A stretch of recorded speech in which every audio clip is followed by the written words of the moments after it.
दोस्तों, साल 2005 इंडिया में दो नए एयरलाइंस की शुरुआत होती है, किंगफिशर एंड इंडिगो एयरलाइंस की। दुनिया की तीसरी बड़ी फ्यूल क्राइसिस से ठीक 2 साल पहले एंड किंगफिशर एयरलाइन के नतीजे में ये रहा कि ऑपरेशन के लगभग 7 साल बाद साल 2012 में ही 70 अरब से भी ज़्यादा लॉसेस सहते हुए किंगफिशर एयरलाइन बुरी तरह से डूब जाती है। And the record of year 2015 के अकॉर्डिंग देखा जाए तो उस वक्त के इंडियन एविएशन मार्केट लीडर्स थे like jet Airways which reported a loss of 2097 crore and दूसरी बड़ी इंडस्ट्रीज स्पाइस जेट जो कि 687 करोड़ लॉस में थी। And at the same year वहीं baby company like IndiGo 1300 crore की प्रॉफिट बुक कर पाई। एंड मज़े की बात यह है, इंडिगो अपने सर्विस में बाकी एयरलाइंस की तरह business class, first class and even complimentary meals भी प्रोवाइड नहीं करती। फिर भी इंडिगो इंडिया की largest and all over Asia की 4th लार्जेस्ट एयरलाइन में से एक है by market share. IndiGo India के आधा से ज़्यादा मार्केट शेयर को ऑन करती है। स्पेसिफिकली कहा जाए तो 57.7% of domestic market share as of August 2021। ये सुनकर सबसे बड़ा सवाल आपके मन में ये उठेगा कि दोनों ही कंपनी एयरलाइनर्स थी, सेम कंट्री से बिलोंग करती थी, सेम टाइमिंग से शुरू हुई थी एंड दोनों कंपनी के गोल्स भी सेम थे लाइक पैसेंजर्स को कैरी करना। बट फिर भी इंडिगो ऐसा क्या करती है जो बाकी एयरलाइंस नहीं करते? आइए समझने की कोशिश करते हैं इस वीडियो की मदद से। Indigo is one of the safest airlines in the world. People of Indigo are the very core asset of our company. So Indigo is all about improving customer service and improving efficiency. So yes, inflation is affecting us. We see prices going up. We see the price of fuel going up. Because the faster we turn the airplanes around, the more flying we can do. We don't want them on the ground. We want them up in the air. Virgin group के founder sir Richard Branson का कहना है कि if you want to be a millionaire, start with $1 billion and launch new airline. इस बात का सीधा सीधा मतलब है कि अगर आप एक बिलियनियर हैं तो एक नए एयरलाइन कंपनी की शुरुआत करें एंड कुछ ही समय के बाद आप अपने आप को करोड़पति से लखपति के सिचुएशन में पाएंगे। मतलब कि there is an high possibility कि you will lose your capital over a time. और यही एविएशन इंडस्ट्रीज की सच्चाई भी है। लेकिन अगर देखा जाए तो किसी बड़ी कंपनी को क्वार्टरली, एनुअली प्रॉफिट या लॉस होना कोई बड़ी बात नहीं है। मगर इस केस में इंटरेस्टिंग ये है, जहां बाकी सारी एविएशन इंडस्ट्रीज स्ट्रगल करने लगती हैं खुद को प्रॉफिटेबल बनाने के लिए, वहीं इंडिगो पिछले 2 साल 4 साल नहीं बल्कि 10 सालों से लगातार प्रॉफिटेबल रही है टिल 2018। इंडिगो की प्रॉफिट मेकिंग स्ट्रेटेजीज को जानने से पहले हम ये जान लें कि एक एविएशन इंडस्ट्रीज कैसे पैसे बनाती है, means significant source of revenue क्या है एंड कहाँ पैसे लगाती है, मीन्स कॉस्ट ऑफ एक्सपेंडिचर क्या है। नो डाउट एक एविएशन इंडस्ट्रीज के पास बहुत सारे सोर्स ऑफ इनकम होते हैं, but basically 3 significant revenue source हैं, जैसे passenger tickets, cargo, foods and beverage.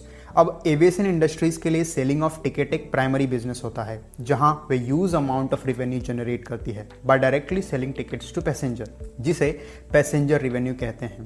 अब ये पैसेंजर रेवेन्यू बेसिकली 2 पैरामीटर्स पर डिपेंड करता है, number of passengers and tickets के एवरेज प्राइस क्या हैं, जिसे कंपनी डिसाइड करती है। मतलब आप कह सकते हो कि passenger revenue is directly proportional to number of passengers and average ticket price. But airliners की रियल स्ट्रगल यहीं से शुरुआत होती है। अब क्योंकि टिकट के प्राइजेस को कंपनी अपने अकॉर्डिंग कम या ज़्यादा कर सकती है, वे कंपनी के कंट्रोल में होता है, but number of passengers company के हाथ में नहीं होता। यह बेसिकली बहुत सारे डिफरेंट फैक्टर्स पर डिपेंड करता है, जैसे एयरलाइन के पास कितने नंबर ऑफ एयरक्राफ्ट्स हैं, मतलब जितना ज़्यादा एयरक्राफ्ट होंगे कंपनी उतना ज़्यादा सप्लाईज एंड सर्विस को दे पाएगी, एंड कितने नंबर ऑफ रूट्स को कंपनी कवर करती है ताकि ज़्यादा से ज़्यादा फ्लायर्स को अपने साथ कनेक्ट कर सके, एंड कंपनी के पास जितने भी एयरक्राफ्ट मौजूद हैं उनमें एवरेज नंबर ऑफ सीट्स कितने हैं। इन सारे ही फैक्टर्स पर कंपनी के पैसेंजर रेवेन्यू डिपेंड करता है। एंड बाकी के सोर्स ऑफ इनकम हैं like cargo and foods and beverage. Company की ओवरऑल रेवेन्यू का मेजॉरिटी ऑफ पार्ट इन्हीं 3 सोर्सेज से जनरेट होता है। अब अगर एविएशन इंडस्ट्रीज के एक्सपेंडिचर की बात करें तो ये एक बहुत ही स्ट्रॉन्ग रीजन है जिसकी वजह से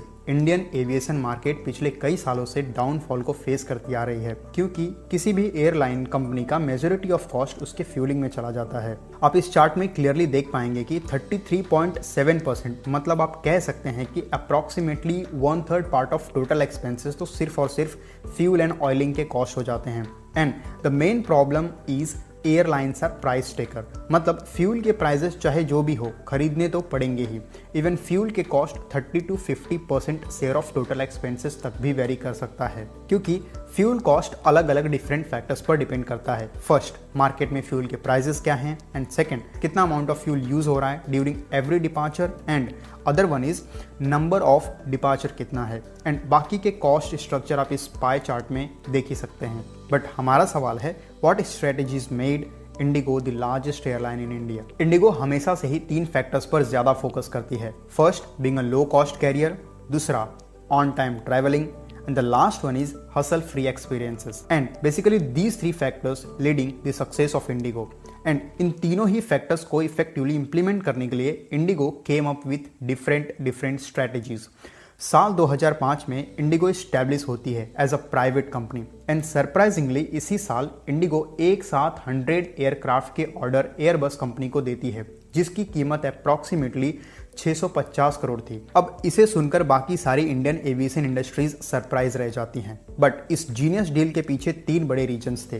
पहला, जहां Boeing company successfully Indian aviation market को एक्वायर कर रही थी, वहीं एयरबस एयरक्राफ्ट की एयर क्रैश इन 1998, 1990 एंड 1992 एक के बाद एक एक्सीडेंट होने की वजह से Airbus company almost Indian market lose कर चुकी थी। And after fixing all the safety issues, Airbus फिर से इंडियन मार्केट में एंटर करना चाहती थी। एंड जब बात हो यूज ऑर्डर लाइक 100 एयरक्राफ्ट की, तो कुछ एयरलाइनर्स का मानना था कि एयरबस बहुत ही सस्ते दामों में अपने एयरक्राफ्ट बेच रही थी with approximately 50% discount for just creating space in Indian market. अब जिन लोगों को नहीं पता उन्हें बता दूं, एयरबस एंड बोइंग ये दोनों ही दुनिया की सबसे बड़ी एयरक्राफ्ट मैन्युफैक्चरर कंपनी है। एंड इतने बड़े डील के पीछे दूसरा रीजन ये था कि एयरबस के एयरक्राफ्ट बेसिकली ज्यादा फ्यूल एफिशिएंट हुआ करते हैं बोइंग एयरक्राफ्ट के कंपैरिजन में। And the last one is जिसे sales and lease back model कहा जाता है।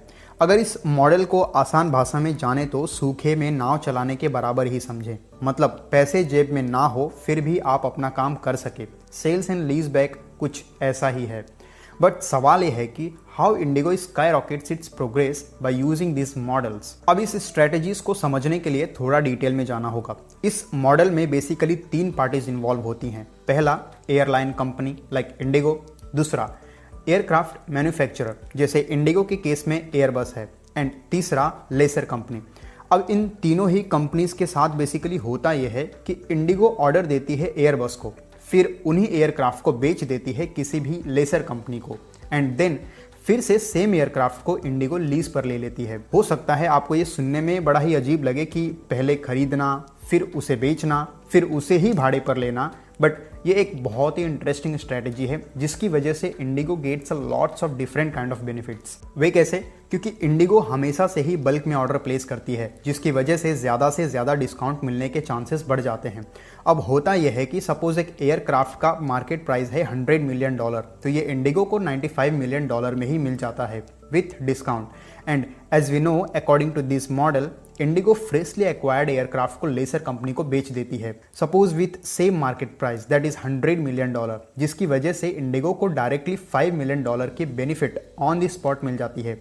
एंड इंडिगो के केस में this benefit acts as one of the biggest part of its working capital. And the third benefit is reduction of tax liabilities. Indigo के लिए Indigo के अपने aircraft ही उसकी बड़ी एसेट्स है, एंड आपके पास एसेट्स जितना ज्यादा होंगे टैक्स लायबिलिटीज उसके हिसाब से बढ़ती जाएगी। बट इंडिगो अपने एसेट एप्रिसिएशन के टैक्स बहुत हद तक बचा लेती है just by selling its asset means newly aircraft to lessor company.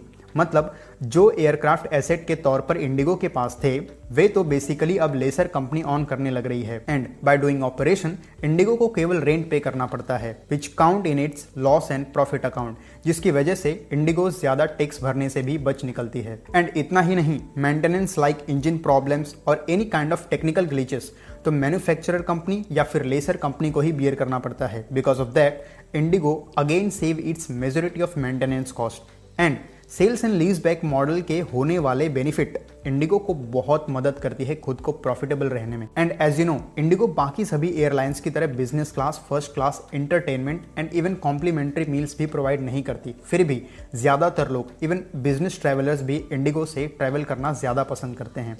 इसके पीछे मेनली 2 रीजंस हैं। पहला, low cost ticket and high on time performance. Basically हम लोग टिकट्स बुक करते वक्त ये ज़्यादा ध्यान देते हैं कि कौन सी एयरलाइन सस्ते दामों में टिकट्स प्रोवाइड कर रही है, क्योंकि सच्चाई भी तो यही है कि मात्र 20 रुपए की वजह से public switch from Swiggy to Zomato, and India के केस में ऑलमोस्ट आधा से ज़्यादातर लोग मिडल या फिर लोअर मिडिल क्लास से बिलोंग करते हैं, जिनकी प्रायोरिटी प्लेन्स में दिए जाने वाले हाई एंड फैसिलिटीज़ नहीं बल्कि लोअर फेयर्स होते हैं, ताकि वे कम से कम पैसों में अपने डेस्टिनेशंस तक सेफली पहुंच सके। And really in majority of Indians के रिक्वायरमेंट को इंडिगो समझते हुए अपने टिकट्स के प्राइसेस हमेशा से ही कम से कम रखने की कोशिश करती है। Just because of that IndiGo India की largest and all over Asia की 4th लार्जेस्ट एयरलाइन में से एक है by market share. IndiGo India के आधा से ज़्यादा मार्केट शेयर को ऑन करती है। स्पेसिफिकली कहा जाए तो 57.7% of domestic market share as of August 2021। अगर इंडिगो के 5 बड़े competitors like SpiceJet, Air India जैसे एयरलाइंस के मार्केट शेयर को जोड़कर देखा जाए तो फिर भी IndiGo will be a way ahead than its competitor. And the second reason behind why most flyer find IndiGo as the best airline is its high on time performance record. जिन लोगों को नहीं पता उन्हें बता दूं, IndiGo recognized as a best on time performer as per average data from June 2020 to August 2021। जैसे कि आप इस चार्ट में देख ही सकते हैं, वह भी 97 परसेंटाइल एक्यूरेसी के साथ, जो कि बाकी सभी इंडियन एयरलाइंस से सबसे ज्यादा है। एंड पिछले ही साल 2021 में IndiGo awarded as a world 3rd most punctual airline as per the official aviation guide. I think मेरे हिसाब से इंडिगो की पंक्चुअलिटी ही उसकी एकमात्र स्ट्रेंथ है, जिसकी वजह से इंडिगो केवल सिंगल क्लास सीटें प्रोवाइड करने के बावजूद भी grabs a lot of attention of business traveller with use number. But सवाल है, इंडिगो ऐसा कैसे कर पाती है? ऐसा इसलिए हो पाता है क्योंकि इंडिगो के पास ऑलमोस्ट सभी एयरक्राफ्ट कॉमन है, like narrow body with single seat configuration, जिसकी वजह से अनलाइक अदर एयरलाइन इंडिगो के अलग अलग एम्प्लॉयज को डिफरेंट काइंड्स ऑफ ट्रेनिंग की जरूरत नहीं पड़ती। मतलब इंडिगो के सभी एम्प्लॉयज को सेम टाइप्स ऑफ ट्रेनिंग दी जाती है। इस तरीके से इंडिगो अपनी ट्रेनिंग कॉस्ट की बचत करने के साथ साथ अपने एम्प्लॉयज के प्रोडक्टिविटी को अच्छे से यूज करते हुए इंडिगो इंश्योर करती है कि इसकी टर्न अराउंड टाइम केवल 30 to 35 मिनट्स है। दोस्तों, प्लेन लैंड होने के बाद फिर से उड़ने के लिए रेडी होने में जितना वक्त लगता है उसे ही टर्न अराउंड टाइम कहा जाता है। बट यह प्रोसेस सुनने में इतना ही आसान लगता है जैसे कि प्लेन लैंड होने के बाद न्यू पैसेंजर्स को लोड करें एंड मानो टेक ऑफ के लिए रेडी। बट रियलिटी में इससे कहीं ज्यादा कुछ करना होता है इस टर्न अराउंड प्रोसेस के बीच। जैसे लैंड होने के बाद प्लेन्स को असाइंड पार्किंग पोजीशन में चॉक करना, पैसेंजर्स एंड लगेज को अनलोड करना, cabin cleaning, technical safeties determine करना कि प्लेन अच्छी कंडीशन में है कि नहीं, एयरक्राफ्ट की रीफ्यूलिंग करने से कैटरिंग, एंड देन फिर से न्यू पैसेंजर्स एंड लगेज को लोड करने के बाद प्लेन रेडी होती है किसी न्यू डेस्टिनेशन पर सेफली पहुंचने के लिए। एंड इतना सब कुछ काम इंडिगो केवल 30 मिनट में कंप्लीट कर लेती है। कुछ एयरलाइंस को तो घंटे 1.5 घंटे लग जाते हैं इस टर्न अराउंड प्रोसेस को कंप्लीट करने में, जिसका डायरेक्ट असर कंपनी के प्रॉफिटेबिलिटी पर देखने के लिए मिलता है। Because plane will not make any money while it is on the ground. So किसी भी एयरलाइन कंपनी के लिए ये ज़्यादा ज़रूरी होता है कि वे अपने प्लेन को जितना पॉसिबल हो सके उतना ज़्यादा समय के लिए आसमान में फ्लाइंग मोड में ही रखे, क्योंकि प्लेन जितना लंबे समय के लिए एयरपोर्ट पर पार्किंग मोड में होगी, कंपनी को उतना ही ज़्यादा पार्किंग कॉस्ट लाइक एयरपोर्ट फी चुकाना होता है। सो ये जरूरी है कि कंपनी अपने टर्न अराउंड टाइम को कम से कम रखे, एंड इंडिगो इस मामले में एक्सपर्ट है, जिसकी वजह से द ईयर 2019 के अकॉर्डिंग 1500 डेली फ्लाइट्स ऑपरेट करते हुए 64 मिलियन मतलब 6.5 करोड़ पैसेंजर्स को कैरी कर पाई थी। अगर इंडिगो के डेस्टिनेशंस की बात करें तो कुल मिला के 100 डेस्टिनेशंस को रीच आउट करती है, जिनमें से 74 डोमेस्टिक एंड 26 इंटरनेशनल हैं। अब टाइम को और अच्छे से मैनेज करने के लिए इंडिगो अपने ऑपरेशन में पॉइंट टू पॉइंट मॉडल के जगह hub and spoke model use करती है। अब ये दोनों ही मॉडल दो अलग अलग प्रोसेस को डिफाइन करते हैं। सपोज एयरलाइन टोटल 6 डेस्टिनेशंस को रीच आउट करती है अपने सर्विस में, तो इन सारे ही पॉइंट्स को मींस डेस्टिनेशंस को एक दूसरे से कनेक्ट करने के लिए पॉइंट टू पॉइंट मॉडल के अकॉर्डिंग कंपनी को प्लेन्स की जरूरत पड़ेगी from point A to B के लिए, B to C, C to D, D to E and E to F, and then for A to C, A to D and so on. मतलब इस model के according company को total कम से कम 15 aircraft की जरूरत पड़ेगी इन सारे ही पॉइंट को एक दूसरे से कनेक्ट करने के लिए। But hub and spoke model के अकॉर्डिंग इन सारे ही डेस्टिनेशंस के बीच एक हब होता है एंड वहीं से सभी प्लेन्स ऑपरेट किए जाते हैं इन सारे ही पॉइंट्स को कनेक्ट करने के लिए। एंड इस मॉडल के हिसाब से इन सभी 6 पॉइंट को कनेक्ट करने के लिए 15 एयरप्लेन की जरूरत नहीं, केवल 6 प्लेन की जरूरत पड़ती है। पॉइंट टू पॉइंट मॉडल के कंपैरिजन में हब एंड स्पोक मॉडल के और भी कई सारे बेनिफिट इंडिगो को मिलता है। Like same number of destinations को एक दूसरे से कनेक्ट करने में 15 के जगह केवल 6 प्लेन की जरूरत पड़ी। मान लो लगभग आधा प्लेन्स की जरूरत पड़ती है, क्योंकि कई बारी इक्का दुक्का डेस्टिनेशंस को पॉइंट टू पॉइंट कनेक्ट किया जाता है विथ डायरेक्ट फ्लाइट, अगर दोनों ही डेस्टिनेशंस हब से काफी ज्यादा दूरी पर हैं तो। And second benefit is easy to manage. Company को डिफरेंट एयरपोर्ट के लिए अलग अलग प्रोफेशनल की ज़रूरत नहीं पड़ती, क्योंकि सभी फ्लाइट हब से ही मैनेज कर ली जाती है। And third benefit is easy to connect with new destination, जिसे डायरेक्टली हब से जोड़ा जा सकता है just by using single plane, जबकि सेम डेस्टिनेशंस को पॉइंट टू पॉइंट मॉडल के अकॉर्डिंग कनेक्ट करने के लिए 6 प्लेन की जरूरत पड़ती, which is not good. Means just by using hub and spoke model IndiGo बाकी एयरलाइंस की तुलना में काफी आसानी से अपने ऑपरेशंस को मैनेज कर पाती है by having India's largest fleet size, 285 aircraft, according to Indigo annual report, and which also helps to stay profitable. हालांकि स्टार्टिंग के दौर में इंडिगो 2 से 3 साल के लिए लॉसेस में थी टिल 2008, क्योंकि ऑलमोस्ट सभी एयरलाइन दुनिया की थर्ड फ्यूल क्राइसिस से डील कर रही थी।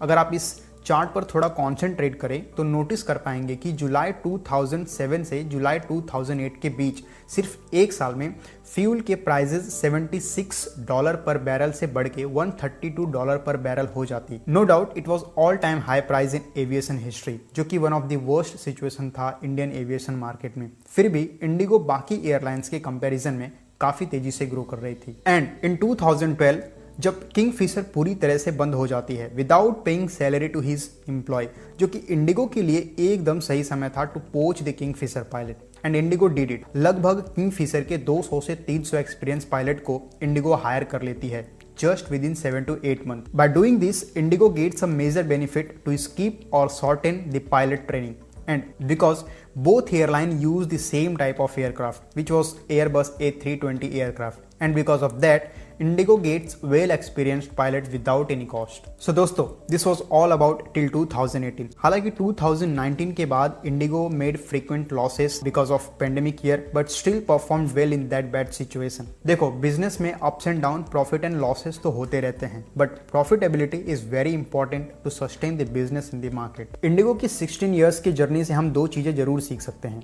पहला, स्टार्ट विथ वाई के ऑथर सर सिमोन सिनेक अपने बुक में लिखते हैं कि no matter how visionary, how brilliant, a great idea or a great product isn't worth much if no one buys it. So it was most important to understand the customer need. And now Indigo exists with required comfort and affordable price. And second lesson is, fortunately Indigo has seen the fall of its rival competitor like Kingfisher. So it was great opportunity for Indigo to learn from its competitor mistake, which is very important.